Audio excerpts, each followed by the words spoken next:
Hello everyone and welcome back to another RuneScape video.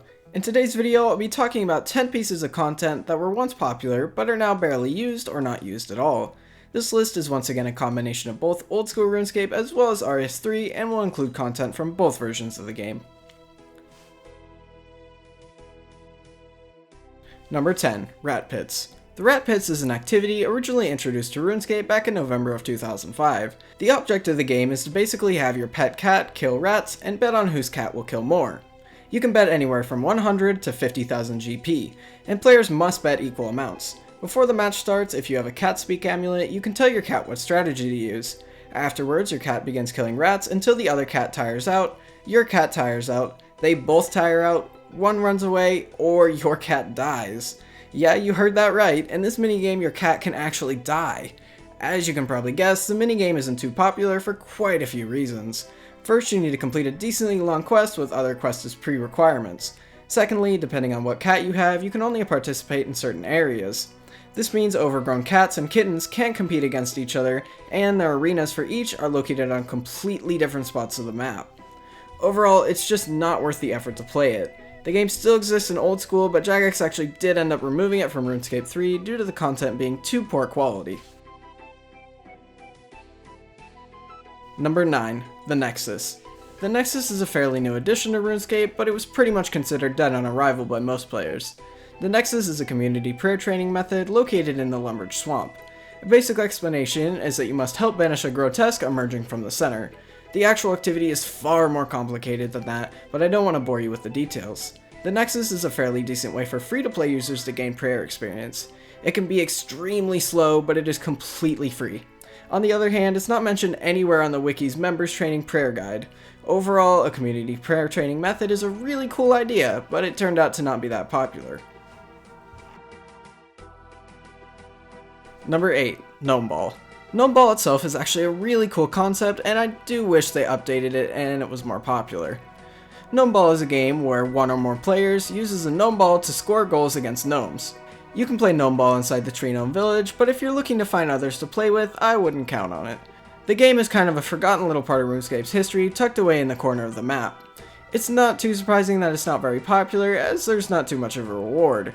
The only one you can get in Gnome Ball is after you score 5 points, and your reward is a Gnome Ball. If they updated Gnome Ball a bit, perhaps introducing player versus player teams, I feel the game would be much more popular.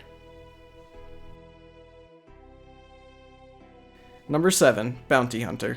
Bounty Hunter is an activity that has been added and removed multiple times from RuneScape. Originally, Bounty Hunter was introduced as a replacement to player killing in the wilderness. Once free trade was added back to the game and wilderness drops returned to the way they used to, Bounty Hunter was removed. It was then reintroduced late last year in November 14th of 2016.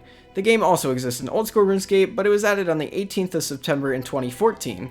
As you can tell by this clip of Old School RuneScape I've been showing, it is still very much alive compared to RS3. Number 6. Old Agility Courses. This only really applies to Old School RuneScape due to the fact that rooftop agility courses now exist. Rooftop agility courses were introduced to Old School on the 5th of December 2013. Since their release, they have become some of the best methods to train agility, making other courses completely obsolete. The most notable courses include the Brimhaven and Werewolf agility courses. Although both appear on the wiki's agility training guide, Brimhaven is only an alternative method, and the Werewolf one is only suggested to be used for 5 levels. Nobody is going to want to do a whole bunch of quests for a course that they'll only use for 5 levels. Anyway, rooftop agility courses were an amazing addition to RuneScape, but as a side effect they killed off some other methods of training. Number 5. General Stores. General stores are one of the most common shops, if not the most common shop you'll find within RuneScape. As its name states, they sell some pretty general items, such as tinderboxes, cake tins, hammers, and a lot of other things. General stores used to be popular back in the day before the Grand Exchange was introduced, and especially when Old School first opened. At a general store, you can buy and sell almost any item through it. These days, since a better alternative, the Grand Exchange, now exists, there's not too much of a reason to go to one. For the most part, the shops remain pretty much completely empty. Although there is a fairly popular money-making method used at the Karamja General Store, it's not nearly as popular as it used to be. Once everyone started doing it and people sabotaged it by filling the shop, it saw a large decrease in popularity. Overall, general stores simply aren't as popular as they used to be. Number 4. Champion Scrolls. To be honest, I won't be too surprised if a large majority of you have never heard of a Champion Scroll, let alone actually received one. Champion Scrolls are items you can receive by killing certain monsters. They're insanely rare and have a 1 in 5,000 chance of being dropped. The monster you kill corresponds to what type of scroll you get. For example, killing imps can get you the Imp Champion Scroll. There are a total of 10 different Champion Scrolls you can obtain. After obtaining one, you can use the scroll to fight a champion in the Champions Challenge minigame, located in the Champions Guild cellar. I am not surprised at all that this content is basically completely dead. It can be difficult to obtain a scroll, let alone 10 different ones. Even if you do, chances are it'll just sit in your bank forever. I've personally never fought a champion, but I'd absolutely love to one day. Number 3. Mainstream Minigames. On this list so far, all the minigames I mentioned are fairly obscure, such as the Rat Pits. By mainstream minigames, I mean ones such as Castle Wars, Soul Wars, Pest Control, and so on. In both versions of the game, pretty much all these minigames are dead, despite massive popularity on release. RuneScape 3 does try to make some things right, though, with the minigame Spotlight. Through the Spotlight, the minigame currently spotlighted gets a ton of added popularity for a bit. Old School, on the other hand, does not have a system like this, and as a result, its minigames stay fairly empty most of the time. Although you can still find games in their designated worlds, they're still not as popular as they used to be. It's really a shame to see content like this go to waste. Minigames used to be one of my favorite parts of RuneScape, and I enjoy going back to them every once in a while.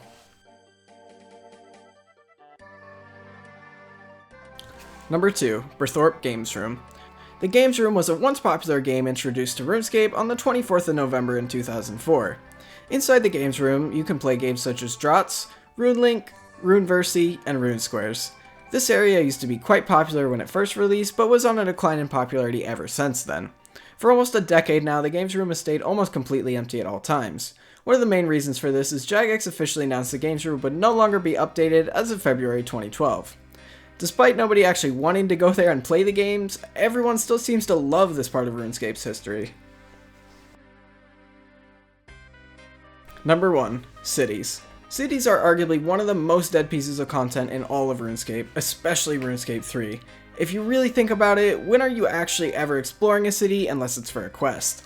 Cities are generally just used as a path to get to another training area, an area to deposit items, or just a bank stand. Generally, the only city you'll find yourself in often is Varrock, as it has a Grand Exchange and is arguably RuneScape's most popular city. Old School RuneScape did come up with a good way to make other cities more popular though. They did so when they added the rooftop agility courses. As I mentioned previously, they are now one of the most popular ways to train agility. RuneScape 3 has the biggest problem when it comes to cities being dead content. Ever since the introduction of lodestones, players can now teleport anywhere they need to go, completely avoiding some of RuneScape's cities. To be honest, I can't even remember the last time I actually walked all the way through a city in RuneScape 3, besides maybe Varrock and Falador.